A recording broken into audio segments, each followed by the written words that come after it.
اسرائیل نے غزہ پٹی میں حماس کے خلاف اپنے آرمی آپریشن کو اور تیز کر دیا ہے اور اس کی زمینی کارروائی رافا کے شابورا کیمپ تک پھیل گئی ہے۔ اس کے علاوہ غزہ میں ہوائی حملے کیے گئے جس میں موت اور تباہی کا سلسلہ جاری رہا۔ غزہ ہیلتھ منسٹری کے مطابق اب تک کم سے کم 710 فلسطینی مارے گئے ہیں، لیکن ایک طرح سے کرشمے میں ایک مہینے کی بچی اسرائیلی حملے سے بچ گئی، جس میں غزہ کے خان یونس میں اس کے والدین اور بھائی مارے گئے تھے۔ بچی کو ڈھئی ہوئی عمارت کے ملبے سے بچایا گیا ہے۔ غزہ میں فوجی کارروائی میں ایسے وقت میں ہوئی ہے جب اسرائیل کے لوگ وزیر اعظم بنجامن نیتن یاہو کے خلاف احتجاجی مظاہرہ کرنے کے لیے سڑکوں پر اتر آئے ہیں۔ مظاہرین نیتن یاہو کے گھر کے باہر جمع ہوئے اور پھر سینٹرل یروشلم میں ان کے دفتر تک مارچ کیا۔ مظاہرین نے نیتن یاہو سے بندھک سمجھوتے اور غزہ میں جنگ بندی پر متفق ہونے کی اپیل کی۔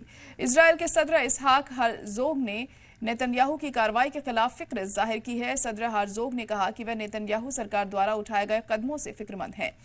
حالانکہ وائٹ ہاؤس کی پریس سیکریٹری کیرولین لیوٹ نے کہا ہے کہ ٹرمپ انتظامیہ غزہ میں اسرائیل کی کارروائیوں کی پوری حمایت کرتا ہے۔ اس بیچ UN سیکیورٹی کونسل نے ایک سابق اسرائیلی بندھک ایلی شاربی کی گواہی سنی، جس نے کونسل کو بتایا کہ اسے غزہ میں 491 دنوں تک پیٹا گیا، زنجیروں میں باندھا گیا اور بھوکا رکھا گیا۔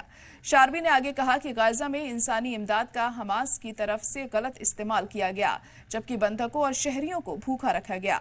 اس سے پہلے یروشلم اور سینٹرل اسرائیل میں کئی جگہوں پر ہوائی حملے کے سائرن بجائے گئے تھے۔ IDF نے کہا تھا کہ انہوں نے یمن سے لانچ کی گئی 2 میسائلوں کو روک دیا تھا۔ حوثیوں نے تصدیق کی ہے کہ وہ اسرائیل پر میسائل حملے کے پیچھے تھے۔ حوثی ترجمان یحییٰ ساری نے کہا کہ انہوں نے رافہ میں ایک آرمی پلیس کو ہائپرسونک بیلسٹک میسائل سے نشانہ بنایا۔ اس سے پہلے غزہ سے سینٹرل اسرائیل کی طرف 3 راکٹ داغے گئے تھے۔ حماس کی مسلح برانچ القسام بریگیڈ نے تیل اویو پر راکٹ حملہ کرنے کا دعویٰ کیا ہے۔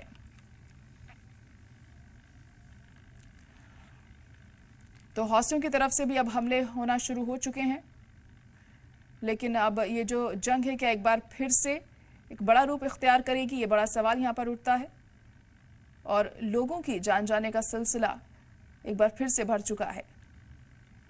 یہ اب دیکھنا ہوگا کہ کس طریقے سے آگے اس پر کنٹرول کیا جاتا ہے۔ کیا یہی حالات یہاں پر بنے رہیں گے یا دوسرے ممالک کا جو رخ ہے وہ بھی اس طرف دیکھنے کو ملے گا؟ کیا ان کی طرف سے بھی کوئی قدم اٹھایا جائے گا ان حالاتوں کو سدھارنے کے لیے؟ یہ بڑا سوال یہاں پر ہے۔ آپ کو بتا دیں کہ حوثی ترجمان یحییٰ ساری نے کہا ہے کہ انہوں نے رافہ میں ایک آرمی پلیس کو ہائپرسونک بیلسٹک میسائل سے نشانہ بنایا۔ اس سے پہلے غزہ سے سینٹرل اسرائیل کی طرف 3 راکٹ داغے گئے تھے۔ حماس کی مسلح برانچ القسام بریگیڈ نے تیل اویو پر راکٹ حملہ کرنے کا دعویٰ کیا ہے۔